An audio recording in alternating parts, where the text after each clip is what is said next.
who could be a better speaker to talk about CosmWasm than the man himself, Ethan Frey.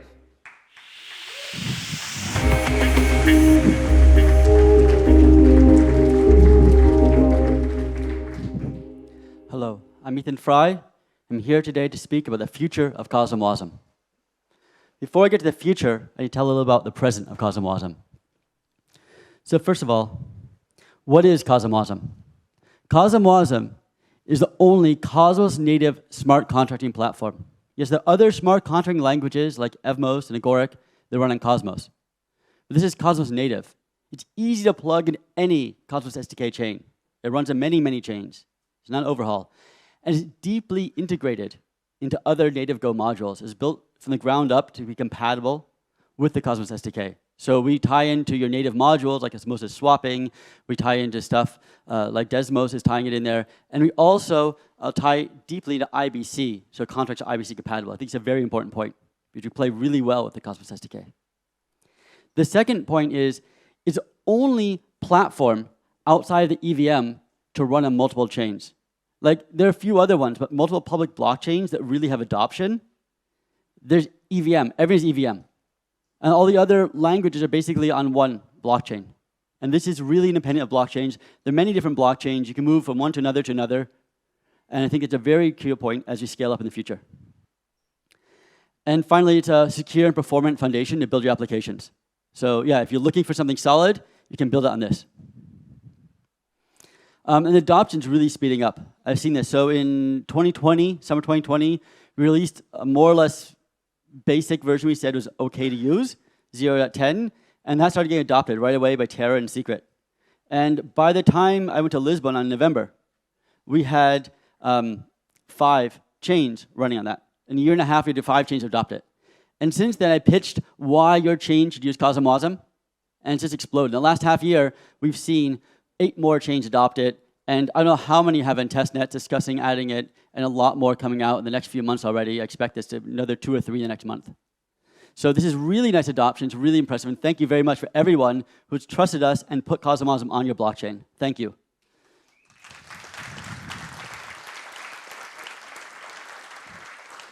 I also want to point in this graph that Terra is maybe down, maybe coming back in Terra 2, but it definitely won't be as big as it was before.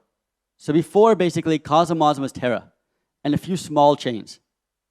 And as Terra is maybe rebooting, definitely losing its clout, it'll be a smaller Terra. Some devs will move, some devs will stay there. We're entering a multipolar world.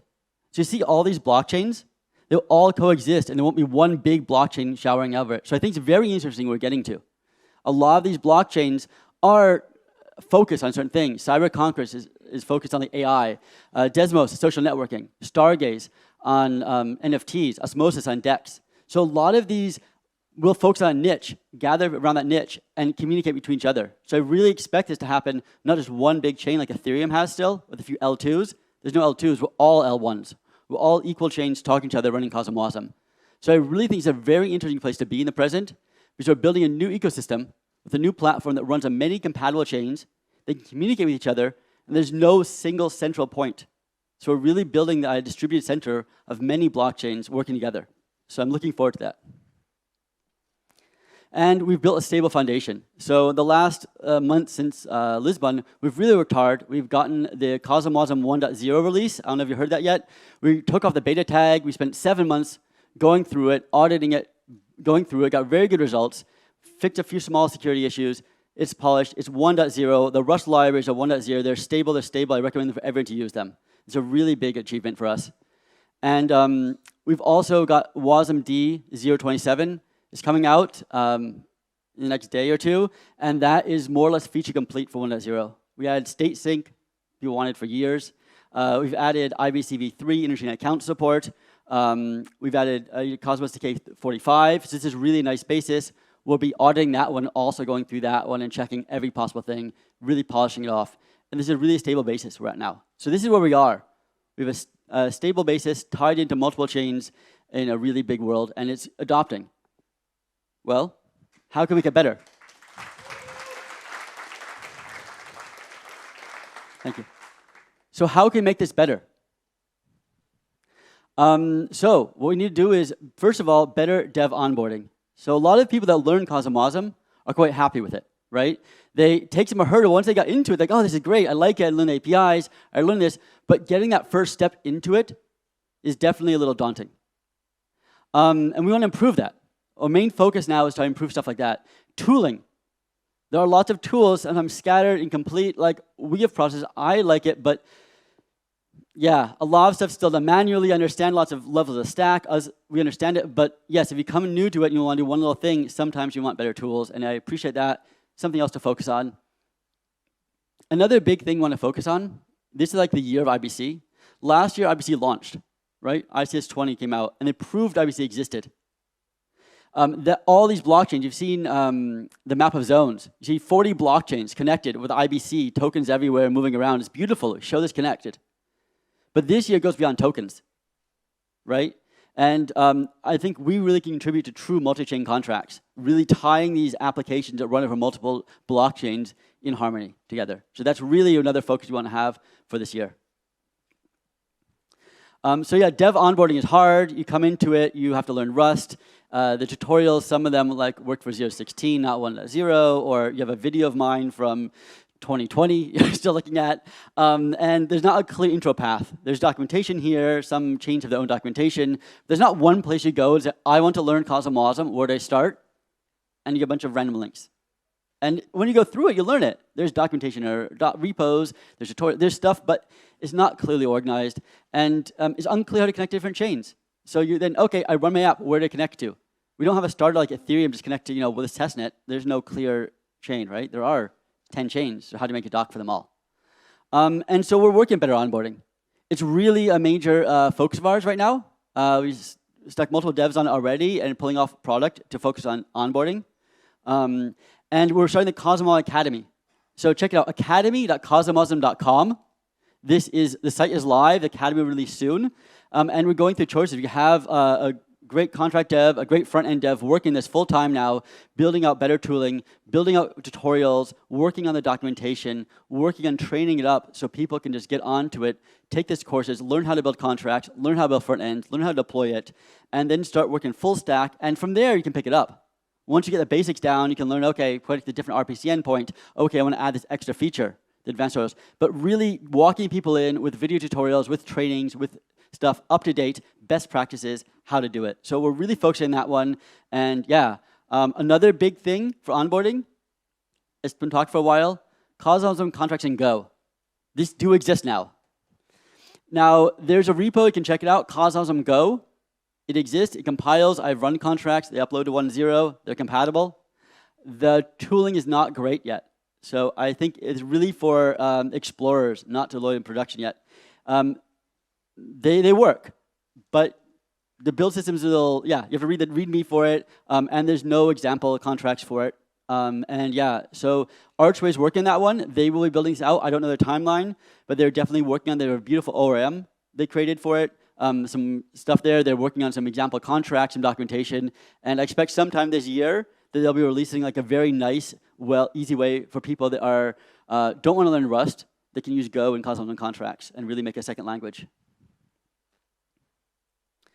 Another problem we have is tooling. It's a bit scattered, right? So there's a bunch of people who have built stuff for their chains, for their application. There's some amazing scaffolding tooling I found about type generation for front-end apps. This is buried in some DAO library. And it's great. They're using this stuff. It's out there, but it's not easy. So we really want to make this easy, clear, how to deploy it. Again, like documentation, tutorials, just clean it up, find the missing tools that exist somewhere in the ecosystem, bring them together, maintain them, link them from a standard site, and then build a few pieces that are still missing that do not exist anywhere. There are various things like IDEs people have been working on, and we need to see like 2 or 3 projects working in IDEs. This needs to get shipped, so we have a thing. Running local, something like local Terra. This is doable, it's not really packaged up as a product. Various things like that. Examples how to build apps, tooling to auto-generate application scaffolding from your contract, working on that. Verifying contracts, that's another thing. So you can upload the source code that Etherscan does, right? It's one of our plans to work on that or work with partners to build this year is like Etherscan, you can upload the Solidity code and it will hash it and then it verifies that contract hash. Same thing, you can point to that Rust code, and it can verify it and say, we compile it with this version of the Docker image. It'll verify it, and then you say, great, that is the contract on this blockchain. So we're working on that stuff, and we definitely want to give this tooling for all the people so that later on, when a new person comes in there, not so much to learn. The tools are really sharp. They're fine. They explain how to use the tools, and we'll walk you through using them. So I really hope with this, that, so all these constructs, we're building also a new contracting system. So we have a basic Rust contracting language. It works. It's stable. I love it. But some people think it's a little verbose. You have to define all the things by hand. We're using some macro, which will wrap it. It's not a new framework. It's wrapping it to auto-generate some of the boilerplate stuff to make it less verbose. But you can still see the under the hood if you want. It compiles the same stuff under the hood. We are also working on CosmWasm.js, which is a wraparound CosmJS. CosmJS is beautifully powerful. It can do everything for you. But it's too hard to start with for some people. If you only want to build a CosmWasm D app and a website, it gives you too many choices. So we are focusing on making that really a simple interface to focus on one use case, which is I want to connect to a website, deploy a CosmWasm contract, and interact with it. That's really the one use case people want to know. We're building tooling focused just on the use case. We definitely want to support all kinds of different efforts on this. So if you guys work on tooling and you have a project working CosmWasm tooling, whether you work on Juno, whether you work on Secret, whether you work on Osmosis, whether you work in Terra and want to move somewhere else and just support the ecosystem in general, we're very happy for this. And we want this tooling to support all the blockchains. So we're really looking forward to bringing support for everyone.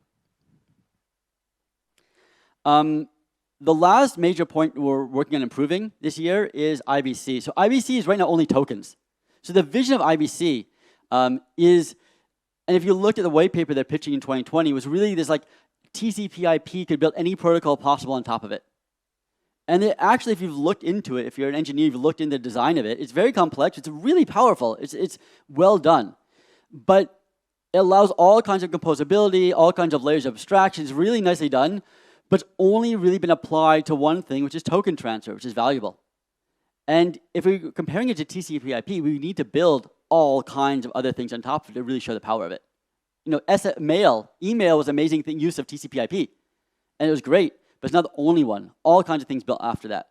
So we want to work on that one. Interchain accounts is coming. It's technically complete. It's being shipped slowly. I think in the next few months it'll cut live on more blockchains. It's a really, really big milestone. I think it's awesome to see a second protocol out there and be adopted. So I think it's a really big milestone. But that was over a year now.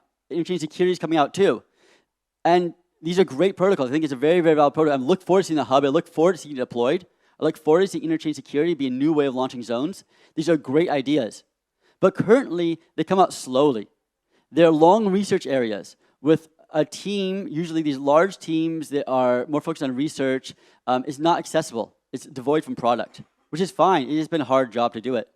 But they have laid the course. They've showed us how to do it. The first bridge you build, right, is hard. Once you build a few of them, it becomes out there. So I think really it gets a little slow now. And it is a huge technology thing, and we want to speed that up. So really, we want to bring the idea of IBC development to app developers, right? Take it out of the research and bring it to app developers.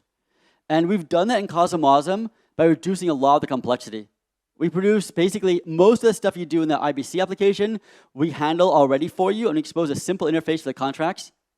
And we are going to work on that. And so my goal in 2023 or 2022 is really to focus on this, my personal goal. So as Confio, we are going to be maintaining this. We are going to work on building more applications on there, improve our ICS 21, so we can send tokens with a contract, work on ICA implementation, work on other new protocols that you can build. And so I talked to various projects that would love to do cross-chain applications, like a DEX on 2 chains, connecting a lending protocol here with a DEX over here, other stuff like that, NFT swaps, using NFTs over here as collateral, and not just moving an NFT, but actually like having complex interactions between blockchains. Liquid staking is one example they want to do, right? Running on one chain to another. So interchain accounts is one way. We can build more complex protocols as well. So really focusing on that is one thing, and using that not just like, oh, we're going to build it now. Now there's one more team building more research stuff, devoid of everyone else. But I want to really bring that as examples to the hands of all of you. So all of the people here building products, all the engineering teams, all the product owners want to build it, say, okay, we build a contract, we build an app chain. No, you can build ICS protocols too. So I really want to democratize this and work along with Interchain GmbH and Informal Systems to really bring this, democratize and train people how to build applications on this so we can all build them. And we see that when those are in the hands of product developers, we're going to see an explosion of IBC. And I really see that, second half of this year, early 2023, I think will be a space that we can actually start doing that. I really look forward to that. So yeah, with all that power, when it gets to 2023, this is how CosmWasm is going to be. You come in there, chill, it's just nice. Everything's working. All right, so thank you. So there's a little more. I got this question. So that was basically, that's where we're going CosmWasm, right? That is what we are building. That's what we're building is tooling for you guys. We're providing infrastructure and support for the rest of you to build your applications. I got a very interesting question though once, and this was passed me in March. So one developer, he asked me, Song, who asked me, was saying, what should we build with CosmWasm? And my first understanding was very technical. What should we build? Well, you can build governance applications, you can build DeFi, composability, if you want interchain connections, complex testable apps, like what can you build? And he said, no, not what can we build, what should we build? He was asking for direction. What was meaningful? What is meaningful to build in CosmWasm? Why is it different than building Solidity? Why is it different than building some other platform? What makes it different? And that was a very interesting question. I hadn't thought about that, right? Like, I'm just thinking about trying to make things easier for people, but not where I should go. And I thought about it a lot. So I was off on vacation a lot in April and thought about this. And I came back in a totally different market. So I came back and we're not in the bull phase, we're in the bear phase. It actually is a great time to build, in a way, long-term stuff. And so I think, really, what we should build is real-world impact. It's something's missing in this space. Like when I came in this space, 2015, everyone's dreaming about a different world, right? It's, decentralizing finance wasn't just about making Wall Street again. It was about building something different to oppose a state, not just create another centralized caste, a bunch of VC funds on there, but really a wholly different system. And that was like this ethos that was out there. There's an idea of using blockchain to really produce something different, to be meaningfully different in the system, not just in quantity or in form, but in quality, qualitative different. And there were lots of early experiments on that, and recently I feel, especially in these markets, it's all on token value, which is fine, but should not be all we're building. So yeah, I think we're supposed to build something else. We're supposed to build something. And Bucky, if you talk to Bucky, Ethan Buckman, he's been pitching this for a while now, right? He always talks about community currencies, other things, and this idea's been around. And I appreciate he's carried this vision with him this time. He's one of these visionaries I'm talking about. Jaquan has also pitched ideas like this, right? But I've not seen them manifest. And so I think now, in this bear market, and with the tooling we have now, that's really reduced the cost of development a factor of 10, or even a factor of 100 since 2015, to build applications much, much easier. We can really start experimenting and building out these ideas that do not just say maximizing value, but building different values. So I'd like to look at how we can build real-world impact this year, and that's what I personally would like to support in this bear market. So one area I think that could really use is open governance. So DAO is doing amazing work. So big shout out to Jake there on the talk today. That's an awesome talk. They're building amazing work and building this tooling for everyone to build DAOs, build their own governance structures, and experiment with governance. Right? If you want to have something that's decentralized, you need good governance. It's obvious for me. Like the first step you do is good governance. And that's not just having the tooling on chains, also communities and discussion forums and how you communicate. Because if you don't have governance, how can a group organize itself? It becomes one person or a small group of people deciding. But if you want a big group, you need good governance. So I think building those tools is great and wonderful. T-Grade, I'm working also on T-Grade, it's Confio, it's proof of engagement. And we're bringing something there. It basically takes idea of one level you have proof of stake, another level you have engagement points, people active validators, active developers, active people in marketing.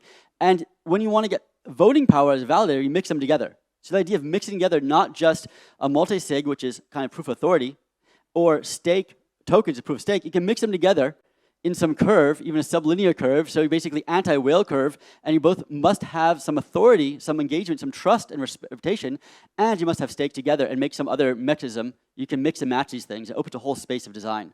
So I'd like to see that ported to DAO, for example, and used other places. And I'm working on a project called Wind, also supporting a project called Wind, and they're also building a V curve, like a time-weighted token contract. So you can stake your tokens. The longer you stake them for, the more voting power you have. So I like these experiments. I think DAO is a great platform. I think other platforms come out there. And I'd love to see experiments in this, because if we want to keep a decentralized future, we need governance. We need to figure out what that means. And I think the Terra attack, if nothing else, they had to stop their blockchain to stop people validating, because when the token value shot too low, there's obvious, this theoretical attack that someone might attack a blockchain by buying the tokens and taking over the validator set was theoretical, and people joke about it a bit. But it was practical. They had to do an emergency fork to stop that, because it was very practical at that point that someone could just buy it out. And for low cap projects, it's very big risk that if you have a valuable project, this low cap, someone could buy it out and just take it over, right? So you need something, it can't just be pure token value. Some sort of lockup, longer lockups, long reputation. So building this out, I think, is very important to be able to build the future of decentralized systems, if we want to keep them decentralized and not turn into another just centralized platform. And yeah, other research ideas like self-sovereign identities, private voting, these are beautiful things to encourage. I'd love to see more work on that. Another area I think is more important than ever is regenerative finance. So that's using DeFi to fund ecosystem restoration in that world. So there's been a lot of work, and what I've seen in Ethereum is nice ideas, but not really well implemented. I think like Climate DAO is like Ohm, but YCOP is Olympus Ponzi scheme to make regenerative finance. But if you look at Cosmos ecosystem, we have some good examples here, right? Like Regen Network is an OG here. They've been doing it forever. Like 2017 and before that, they've been involved in this. They've been working in the long term and to issue environmental assets, like real high quality environmental assets on the blockchain to be able to use a primitive for other people to make investment. So really, that brings money to people actually fixing the environment. I think it's a wonderful project they're doing. We need more of that. So this is maybe not the quickest 10x your token in 6 months, but it's a really long-term growth vision, and this is where the world's heading. We need this, right? Like, in 20 years from now, if no one's working on this, where are we? So I'd love to see contributions in Web3, to support these contributions, and personally, if you're working on these projects, reach out to me. Yeah, T-Grade is working a little bit. They want to support ESG funds, which is maybe not as radical as Regen, but it is still supporting projects that are doing environmental impacts, positive environmental impacts, to help get financing for them. IXO had a nice piece about impact DAOs. I don't know if you've seen the Medium article. It's a pretty good article, the discussion on impact DAOs and how to build DAOs focused on real-world impact and bring that beyond philanthropy and avoid just investments, but bring world impact. Again, this Wind project is supposed to bring some form of refi using DeFi primitives, and I'd love to see the experimentation there. So this is a wonderful area to experiment on. It's a long-term growth market. We all need that more and more energy and people and money has to go into restoring our environment, or we as a species are dead. So it has to be long-term. It's not going up 10x, but it's going up long-term. And in a bear market, I think it's a wonderful place to be able to focus on and build something meaningful. I'd love to see that and support that. And finally, empowering communities. Because, yeah, it's not just crypto communities, there are real-world communities on the ground.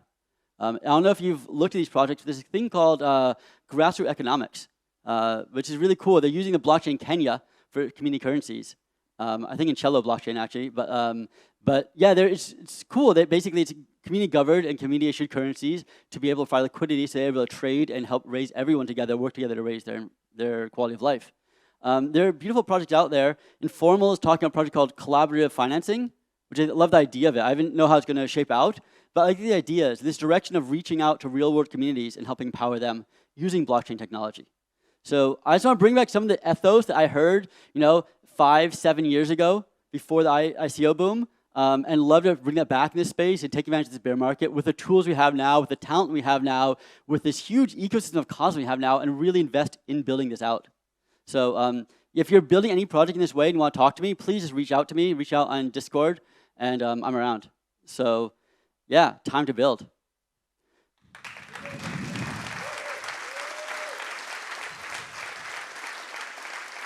Any questions? Thank you, Ethan. And yes, we got a bunch of questions. So the first one is, can you make a CosmWasm Celestia execution environment, please? I don't know how to do that. I talked to Celestia about 6 months ago, and they need some sort of proofs on WASM. The problem with doing that in general, I'll say it quickly, I don't think it's possible, frankly, because we're tied to SDK. Because you call CosmWasm contracts, call into the SDK, the bank module, the staking module, and the IBC module, and you actually need a Celestia environment that will be able to replicate the entire SDK. So once you have a Celestia environment to run the SDK, I'll give you the CosmWasm environment, no problem.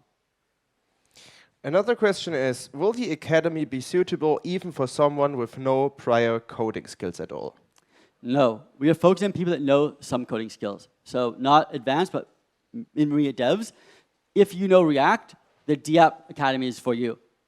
If you know, you don't have to know Rust, but you should know a static language for the Rust Academy, right? Pick up basic Rust through tutorials, spend a week learning Rust, have a basic knowledge of how to use Rust to pick up the Rust Academy. Assumes like minimal basic knowledge of Rust.